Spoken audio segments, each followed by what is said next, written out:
Hey everybody, welcome back to Follow Me 11B. Discussions on current events, macroeconomics, and freedom and liberty from a veteran's perspective. Today I would like to do, since we have a nice day here in Wisconsin in October, that I would take the opportunity to do a walk and talk outdoor video. Please try to ignore the wind as best you can. I'm going to do my best to do that, and the brightness. But I digress. Let's dive into an article that has to do with this from alvarezandmarshall.com from October 20th, 2022, entitled "Production Cuts Expected to Continue in 2023 with No Clear End in Sight for the Chip Shortage or Supply Chain Issues. Macroeconomic Forces Creating Uncertainty for Vehicle Sales." I can say that again. All right, goes like this. Production shutdowns and delays continue to persist among the industry, as automakers and suppliers have been enduring harsh operational conditions for over 2 consecutive years. Automotive industries inventories saw a noticeable increase, while month-over-month sales remained flat on an unadjusted basis. Rising interest rates, reduced vehicle affordability, and general economic uncertainty have started to cloud the picture for new vehicle sales heading into 2023. Auto Forecast Solutions, AFS, latest numbers show that shutdowns and delays have resulted in approximately 3.5 million lost vehicles globally during calendar year 2022. Although the chip shortage and supply bottlenecks have begun to ease, semiconductor and supply chain issues are unlikely to be resolved in the near term and are expected to continue to affect production in 2023. In addition to the vehicles lost year to date, Hurricane Ian could result in further increase of lost vehicles ranging from 30,000 to 70,000 cars. The latest AFS estimates suggest approximately 4.4 million total cars and trucks will be affected by chip-related disruptions in 2022. And then it talks about the world transitioning to EVs. We've got increased fuel costs, limited charging infrastructure for EVs. Let's see here. Nissan and EVCS have recently launched plans offering flexible lease programs for low mileage consumers and a flat rate subscription yielding access to a charging network for high mileage EV users. Got a lot of infrastructure to build if you're willing to wait X amount of hours to charge your vehicle, in my opinion. Here's a few bullet points that were interesting. Honda Motor Company will reduce its production output by approximately 40% through October due to parts delays, CV19, and chip shortages at 2 of its Japanese plants. And then October 13th, 2022, Stellantis is eliminating a production shift at one of its Michigan plants, impacting 1,215 jobs in an effort to improve production efficiency due to the microchip shortage. Automotive inventory increased by 160,000 units in September, resulting in approximately 1.43 million total units. This translates to a day's supply, DS, that is 32% below the 5-year average at 33 DS. Rapidly rising interest rates and persistent inflationary conditions may continue to reduce consumer demand for vehicles and increase unit volumes on hand. New light vehicle sales in the U.S. increased 10% year over year in September, with a 13.5 million seasonally adjusted annualized rate, SAAR, of sales, while the full year sales pace is tracking at 13.6 million units. Although the sales pace increased month over month from August SAAR of 13.2 million, the monthly SAARs continue to trend towards recessionary levels. Average transaction prices also increased year over year in September, resulting in a 5.7% increase to, wait for it, $44,942 per vehicle. Let's say it again, $44,942 per vehicle. Wow. Insourcing, here's a little on insourcing, what they're doing now. After several decades of outsourcing production and more and more component parts and systems to suppliers, automakers are entering into a new era, which necessitates a unique approach for acquiring new parts and establishing different sourcing methods.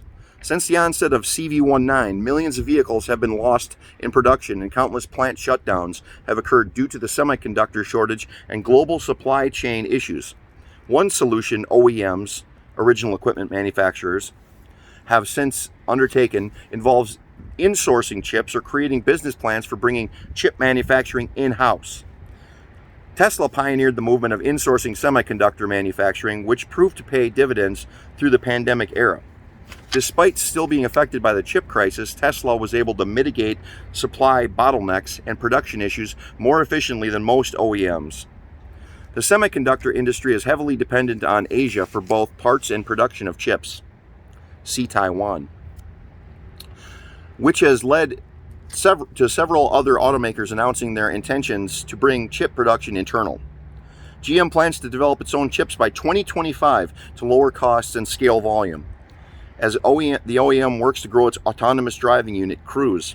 Hyundai and Ford are also among those working to develop their own chips through affiliates Hyundai Mobis and partner Global Foundries, respectively.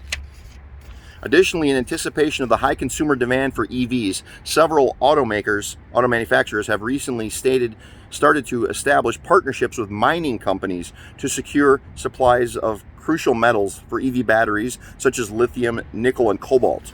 Now, this is pretty interesting.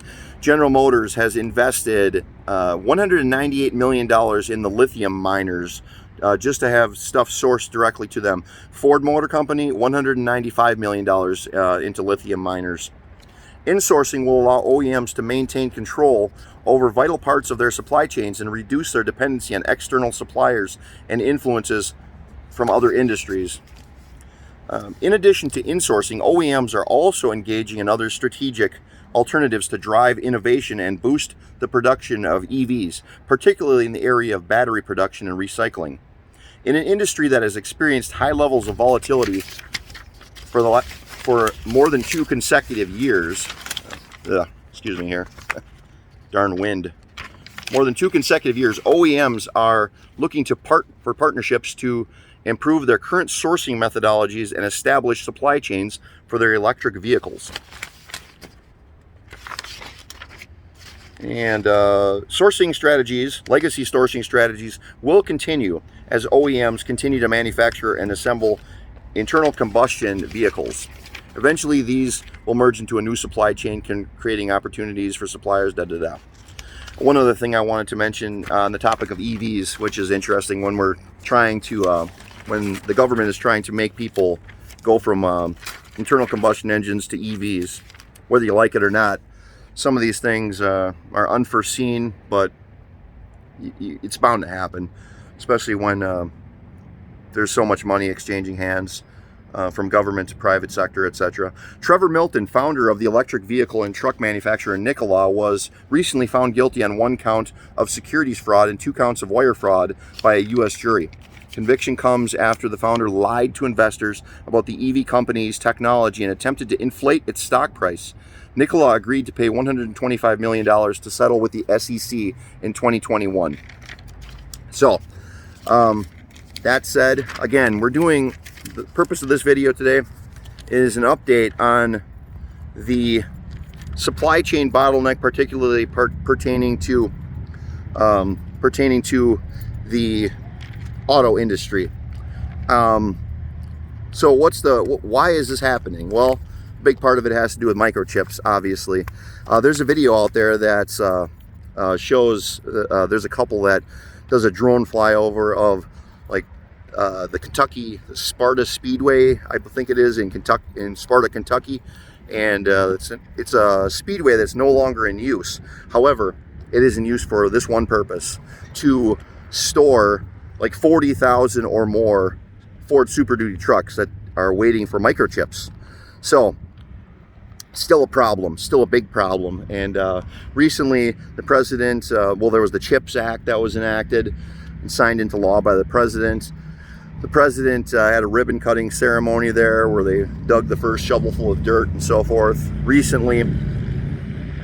That said, that chip plant is probably, those are definitely not electric motorcycles. But those chip plants are definitely not, that chip plant's not going to be producing chips for years. So maybe in the future that will have some positive effect, but for right now, we're still in a bad spot as far as chips go, particularly with China leaning on Taiwan and, the uncertainty there. That said, and the elevated price of new vehicles, over $44,000 on average. But that said, the price of used cars, it has been coming down. So not to the price of what you would think of for a used car price back when the world was normal, before 2020, but they are coming in a downward trajectory. So that's good. Now that said, I would not buy right now if I could help it, even a used car. If you can wait for another 6 to 12 to 18 months even, that would probably be a lot better time to buy, in my opinion. You're going to get a better price. And the interest rate's probably going to still be fairly high. So that's why they're going to be forced to drop prices, in my opinion. Now, that said, these Ford Super Duty trucks, for instance, I mean, they produce so many of them. What are they going to do with all these trucks? There's a lot of them on hand, and they're either going to have to just write them off, or they're going to have to sell them at a steep discount. So whether they go to a rental company and the rental company ends up selling them in the end, or whether eventually they get sold to private owners, that remains to be seen. But the purpose of this video, give you an update on that, and to show you, about a year ago, I did this exact same thing. I took a walk and talk around this same dealership, and I want to show you a picture of what it looks like today. And in my opinion, not much has changed. We have got a car dealership. This is the front row. That, as you may have noticed, is lacking some certain things that you typically find in a car dealership. Notably, cars and trucks. This is the parking lot that normally is full, every row. And you can see what we're dealing with here right now. So, again, in my opinion, got a long way to go before the microchip is solved. CHIPS Act, nonetheless. But I would love to hear what you guys think, how the auto industry is in your area, how the prices of used and new cars are in your area. Please post your comments below. And in the meantime, until the next video, please visit us. We are Follow Me 11B on Facebook, YouTube, Gettr, Twitter, and True Social. And we are The Real Follow Me 11B on Instagram and Rumble. And we will see you all on the next video.